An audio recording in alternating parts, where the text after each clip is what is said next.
రంగారెడ్డి జిల్లా షేర్లింగంపల్లి కంచె గచ్చిబౌలిలోని 400 ఎకరాల స్థలం వివాదం రాజుకుంటుంది. రోజు రోజుకు ఈ వివాదం పెరుగుతూ వస్తుంది. ఒక పక్క విద్యార్థి సంఘాలు, రాజకీయ పార్టీలు ప్రభుత్వం వ్యతిరేకంగా పోరాడుతున్నాయి. ఈ స్థలాన్ని అమ్మకుండా అభివృద్ధి కార్యక్రమాలను ఉపయోగించాలని ఒక వర్గం చెప్తుండగా, ఈ భూములన్నీ కూడా హెచ్‌సియుకి అంటే హైదరాబాద్ సెంట్రల్ యూనివర్సిటీకి చెందినవి కాబట్టి ఎట్టి పరిస్థితుల్లో కూడా ప్రభుత్వం దీన్ని స్వాధీనం చేసుకోకూడదని చెప్పేసి మరో వర్గం డిమాండ్ చేస్తుంది. ఈ 2 డిమాండ్ల మధ్య ప్రతిరోజు అక్కడ ఉద్యమాలు నెలకొంటున్నాయి. కాంగ్రెస్ ప్రభుత్వం ఏదైతే అధికారం ఉందో దానికి దాదాపుగా అన్ని రాజకీయ పక్షాలు, విద్యార్థి సంఘాలన్నీ కూడా వ్యతిరేకంగా పోరాడుతున్నాయి. సిపిఐ ఇప్పటివరకు ప్రభుత్వానికి అండగా ఉంటూ వస్తుంది, మద్దతు పలుకుతుంది. సిపిఐ ఇప్పటివరకు ఎటువంటి ప్రకటన చేయనప్పటికీ దాని అనుబంధ సంఘాలు అయితే ఉద్యమంలో పాల్గొన్నాయి. విద్యార్థి సంఘాలు కావచ్చు, కార్మిక సంఘాలు కావచ్చు, అవన్నీ కూడా ఉద్యమంలో పాల్గొని ఈ స్థలాలు ఏవైతే ఉన్నాయో హెచ్‌సియుకి సంబంధించినవి కాబట్టి ఇవి విక్రయించడానికి వీలు కాదని చెప్పేసి వాళ్ళు డిమాండ్ చేస్తున్నారు. అసలు ఈ 400 ఎకరాలు వివాదం కానీ మనం పరిశీలిస్తే ఈ భూములు ఎవరికి చెందినవి అన్న దాని మీద అనేక అనుమానాలు వ్యక్తమవుతాయి. ఒక పక్క ప్రభుత్వం కొన్ని ఆధారాలు బయటపెట్టి ఈ భూములు తమవే అని చెప్పి స్పష్టం చేస్తుండగా, మరోపక్క హెచ్‌సియు రిజిస్ట్రార్ ఎవరైతే ఉన్నారో నిన్న ఒక ప్రకటన చేశారు. ఆయన ప్రకటనలో స్పష్టంగా పేర్కొన్నది ఏమిటంటే ఈ భూములన్నీ కూడా హెచ్‌సియుకి చెందినవి, దీని మీద ప్రభుత్వం ఎటువంటి అధికారం లేదని చెప్పేసి రిజిస్ట్రార్ స్పష్టంగా పేర్కొనడం జరిగింది. ఈ విషయంలో ప్రభుత్వం తగిన నిర్ణయం తీసుకోవాలని కూడా ఆయన సూచించడం జరిగింది. ఈ 400 ఎకరాల వివాదం ఒకసారి పరిశీలిస్తే 2004లో చంద్రబాబు నాయుడు ముఖ్యమంత్రిగా ఉన్నప్పుడు ఈ భూములను ఐఎంజీ సంస్థకు కేటాయించడం జరిగింది. ఇంటర్నేషనల్ మేనేజ్మెంట్ గ్రూప్ స్పోర్ట్స్ సంబంధించిన అకాడమీలను ఏర్పాటు చేసే సంస్థ అది. దానికి కేటాయించడం జరిగింది.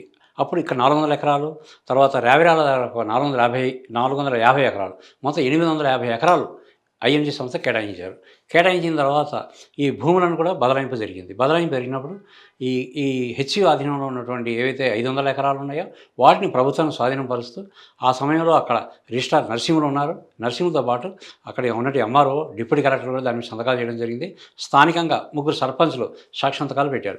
ఈ సాక్షాంతకాలు పెట్టి బదలాయింపు జరిగింది. బదలాయింపు జరిగిన దానికి ఎప్పుడైతే ఆ యూనివర్సిటీ నుంచి స్థలాలు తీసుకున్నారో ఆ స్థలాలకి అనుకూలంగా మరొక 397 ఎకరాలు ప్రభుత్వం కేటాయించింది. ఇది గోపన్పల్లి దగ్గర ఉన్నటువంటి 36, 37 సర్వేలో ఉన్నటువంటి 397 ఎకరాలు హెచ్‌సియుకి కేటాయించడం జరిగింది. ఇక్కడ కూడా ఒక పత్రం రాయించుకున్నారు. దీంట్లో ఇక్కడ కూడా నరసింహులు సంతకం పెట్టారు, హెచ్‌సియు రిజిస్ట్రార్, డిప్యూటీ కలెక్టర్ సంతకం పెట్టడం జరిగింది.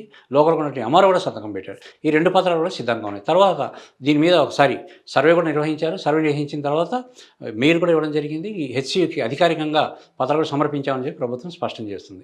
ఇది ఒక పక్క పెడితే, మరోపక్క హెచ్‌సియు నుంచి మనం పరిశీలిస్తే హెచ్‌సియు రిజిస్ట్రార్ నిన్న ఒక ప్రకటన విడుదల చేశారు. ఆ ప్రకటనలో స్పష్టంగా ఈ భూములన్నీ కూడా హెచ్‌సియుకి సంబంధించినవి, ఇక్కడ పర్యావరణానికి పరిరక్షణగా ఎంతో ఈ భూములు ఉపయోగపడుతున్నాయి కూడా ఆయన చెప్పడం జరిగింది. తాజాగా చూస్తే ఈరోజు ఢిల్లీ వరకు ఈ సమస్య వెళ్ళింది. ఈ పార్లమెంట్ సమావేశాలు ఏవైతే ఉన్నాయో అందులో ఎంపీ లక్ష్మణ్ ఈ విషయాన్ని ప్రస్తావించారు. రాజ్యసభలో ఆయన మాట్లాడుతూ ఈ భూముల విక్రయం ఏదైతే ఉందో నిలిపివేయాలని, అక్కడ పర్యావరణం కాపాడాలని ఆయన పార్లమెంట్ సాక్షిగా ఆయన చెప్పడం జరిగింది. మరోపక్క చూస్తే కేంద్ర మంత్రులు ఎవరైతే ఉన్నారో బండి సంజయ్ కానీ, కిషన్ రెడ్డి, తర్వాత ఈటల రాజేందర్, కొండా విశ్వేశ్వరరెడ్డి, ఇలా వీళ్ళంతా ఎంపీలందరూ కలిసి కూడా మానవ వనరుల కేంద్ర మంత్రి ఎవరైతే ఉన్నారో ధర్మేంద్ర ప్రధాన్ ఆయన కలిసి ఒక వినతి పత్రం అందించారు. రాష్ట్ర ప్రభుత్వం చేస్తున్న ప్రయత్నాలు నిలిపివేయాలని, ఆ భూములు అమ్మకాలు ఎట్టి పరిస్థితుల్లో ముందుకు సాగకూడదని చెప్పేసి వాళ్ళు చెప్పడం జరిగింది. ఈ ఢిల్లీ నుంచి కూడా ఒక పక్క నుంచి ఒత్తిడి రాష్ట్ర ప్రభుత్వం తీసుకొచ్చే ప్రయత్నం చేస్తున్నారు. ఇక స్థానికంగా మనం ఆలోచిస్తే ఈ భూములను 400 ఎకరాలు విక్రయించడం ద్వారా సుమారు 30,000 నుంచి 50,000 కోట్లు ప్రభుత్వానికి ఆదాయం వస్తుంది. దాంతో రాష్ట్ర ప్రభుత్వం అన్ని కార్యక్రమాలు అమలుపరిచే అవకాశం ఉంది. బీఆర్ఎస్ ప్రభుత్వం ఉన్నప్పుడు పూర్తిగా దివాలా తీసిన ఖజానాను మళ్ళీ భర్తీ చేసిన అవకాశం కల్పించాలని చెప్పి కాంగ్రెస్ ప్రభుత్వం ప్రయత్నిస్తుంది. ఈ భూముల విషయంలో రేవంత్ రెడ్డితో పాటు ప్రభుత్వం కూడా అధికారికంగా ఒక వివరణ ఇవ్వడం జరిగింది. లిఖితపూర్వకంగా ఇచ్చారు. అందులో స్పష్టంగా పేర్కొన్నది ఏంటంటే ఈ 400 ఎకరాలు ఏవైతే ఉన్నాయో అవి మొత్తం కూడా ప్రభుత్వానికే చెందినవని చెప్పారు. 2004లో ఐఎంజీ సంస్థకి స్థలాలు కేటాయించిన తర్వాత 2 ఏళ్ల పాటు ఎటువంటి అభివృద్ధి కార్యక్రమాలు చేపట్టకపోగా ఒక రూపాయి కూడా ఖర్చు పెట్టకపోవడంతో ఆ తదనంతరం అంటే చంద్రబాబు నాయుడు తదనంతరం అధికారంలోకి వచ్చినట్టు వైఎస్ రాజశేఖర రెడ్డి ఐఎంజీ సంస్థ దీని మీద ఎటువంటి శ్రద్ధ చూపించట్లేదు. వాస్తవంగా ఆ సంస్థ సరైనది కాదని కూడా ఆయన వాదిస్తూ ఆ భూములను స్వాధీనం చేసుకోవడం జరిగింది. వెంటనే ఐఎంజీ సంస్థ హైకోర్టును ఆశ్రయించి ఈ భూములు తమ ప్రభుత్వం కేటాయించింది కాబట్టి తమకే ఇవ్వాలని, త్వరలోనే అభివృద్ధి కార్యక్రమాలు చేపడతామని చెప్పింది. సాధారణంగా ఒక భూములను ఒక సంస్థకు అభివృద్ధి కోసం ఇచ్చినప్పుడు కానీ, ఒక అకాడమీ కట్టడానికి ఇచ్చినప్పుడు కానీ కేబినెట్ ఆమోదం ఉండాలి, రాష్ట్ర ప్రభుత్వం నుంచి అనుమతులు ఉండాలి. అయితే ఇక్కడ కేబినెట్ ఆమోదం లేకుండా అప్పట్లో సీఎస్ ఎవరైతే ఉన్నారో ప్రధాన కార్యదర్శి ఆయన సంతకంతో ఈ లావాదేవీలు జరిగాయి.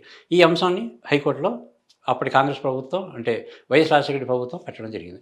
దీని మీద వాదోపాదాలు జరిగిన తర్వాత చివరికి హైకోర్టు ఈ భూములు ఏవైతే ఉన్నాయో అవి రాష్ట్ర ప్రభుత్వానికి చెందుతాయి, ఐఎంజీ సంస్థ చెందవని చెప్పేసి స్పష్టం చేయడం జరిగింది. ఈలోగా ఈ భూములు స్వాధీనం చేసుకునే ప్రయత్నం చేసేలాగా మళ్ళీ ఐఎంజీ సంస్థ సుప్రీంకోర్టుకు వెళ్ళడం జరిగింది.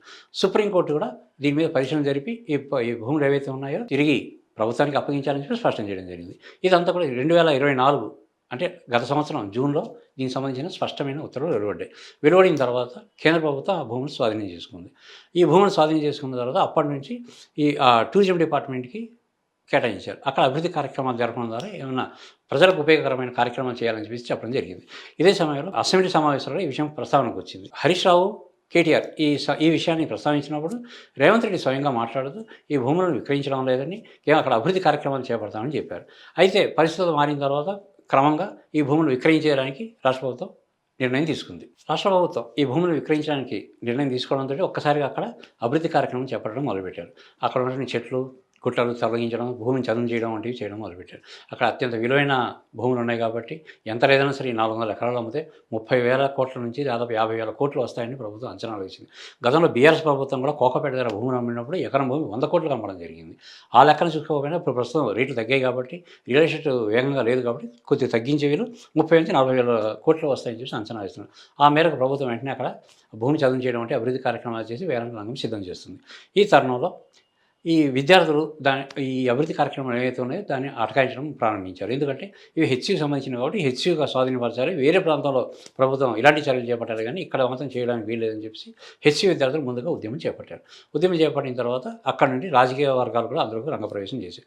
బీఆర్ఎస్ ముందు నుంచి కూడా ఈ అడ్డగిస్తుంది కాబట్టి బీఆర్ఎస్కి సంబంధించిన నేతలు హరీష్ రావు కావచ్చు, కేటీఆర్ కావచ్చు అందరూ రంగంలో దిగి అక్కడ వీళ్ళు విద్యార్థులకు మద్దతుగా నిలిచారు. ఈ రెండు ఈ బీఆర్ఎస్ ఎప్పుడైతే రంగంలో దిగిందో మిగతా రాజకీయ పక్షాలు అన్నీ కూడా అక్కడికి రావడం జరిగింది. విద్యార్థి సంఘాలు అక్కడి ఉద్యమంలో పాల్గొంటున్నాయి. ప్రతిరోజు కూడా అక్కడ ఉద్యమాలు జరుగుతున్నాయి. ఉదయం నుంచి మధ్యాహ్నం సాయంత్రం వరకు ఇవే ఉద్యమాలు జరుగుతున్నాయి. పోలీసు అధికారులు భారీ ఎత్తున బందోబస్తు ఏర్పాటు చేశారు. విద్యార్థుల్ని అదుపులో తీసుకుని పోలీసులను తరలిస్తున్నారు. కొందరి మీద కేసు కూడా పెట్టడం జరిగింది. హెచ్సి విద్యార్థుల మీద కేసులు పెట్టారు. కేసులు పెట్టి ఆ కోర్టులో కూడా హాజరుపరచడానికి రంగం సిద్ధం చేస్తున్నారు. ఇలాంటి పరిస్థితుల్లో ఈ విద్యార్థుల నుంచి ఇంకా ఉద్యమం మరింత ఉధృతమైంది. దేశంలోనే హెచ్సియు ఒక ప్రతిష్టాత్మకమైన విశ్వవిద్యాలయంగా కొనసాగుతుంది. ఇక్కడ చదివిన విద్యార్థులు చాలా అత్యుత్తమ స్థానాల్లో పదవులు, ఉద్యోగాలు చేయడం జరిగింది. హెచ్సియు అన్నది ఒక తలమానికంగా హైదరాబాద్ నగరంలో ఉంది. ఈ తలమానికం మనం సాధారణంగా గత నుంచి కూడా మనం పోలిస్తే ఇతర విశ్వవిద్యాలయాలతో పోలిస్తే ఇక్కడ వివాదాలు చాలా తక్కువగా ఉంటాయి. 1-2 ఉద్యమాలు జరిగిన మాట వాస్తవం గతంలో. అయితే మిగతా యూనివర్సిటీలో పోలిస్తే చాలా తక్కువగా ఉంటాయి. విద్యాపరంగా చూస్తే ఉన్నతమైన విద్యను ఇస్తున్నారన్న మంచి పేరు కూడా ఉంది యూనివర్సిటీకి. ఇలాంటి తరుణంలో ఇలాంటి ఉద్యమాలు రావడం అనేది కొంత ఇబ్బందికరమైన అనుకోవచ్చు. అయితే ఈ భూముల వివాదాన్ని స్పష్టంగా ఎవరికి చెందిందన్నది బయటపెట్టాల్సిన అవసరం ఉంది. ఇందులో మనం ప్రధానంగా చూసుకుంటే హెచ్సి రిజిస్ట్రార్ ఏదైతే ఉందో ఆయన ఈ భూములు తమ అధీనంలో ఉన్నాయన్నప్పుడు ఆయన నేరుగా ప్రభుత్వానికి రిప్రజెంట్ చేసి ప్రభుత్వంతో సమావేశం అవ్వాల్సిన అవసరం అక్కడ ఉంది. ఎందుకంటే ఆయన కూడా ఒక ప్రభుత్వ ఉద్యోగి, ప్రభుత్వం కూడా అధికారం ఉంది, ఒక స్థానంలో ఉంది కాబట్టి ప్రభుత్వం దగ్గర వెళ్ళడం తప్పులేదు. ఈ విషయంలో వాళ్ళిద్దరు కూడా ఒక చర్చగా జరగాలి. అదేవిధంగా ప్రభుత్వం కూడా రిజిస్ట్రార్తో సంప్రదింపులు జరిపి తమ దగ్గర ఉన్నటువంటి ఆధారాలు, ఈ ప్రస్తుతం ఉన్నటువంటి రిజిస్ట్రార్ దగ్గర ఉన్నటువంటి ఆధారాలు రెండు కూడా క్రోడీకరించి ఏది వాస్తవం ఏది అబద్ధం అనేది తెలియాల్సిన అవసరం ఉంది. వీళ్ళిద్దరు కూడా ఎవరికి వాళ్ళు ప్రకటన చేయడంతో మరింత గందరగోళ వాతావరణం ఏర్పడింది.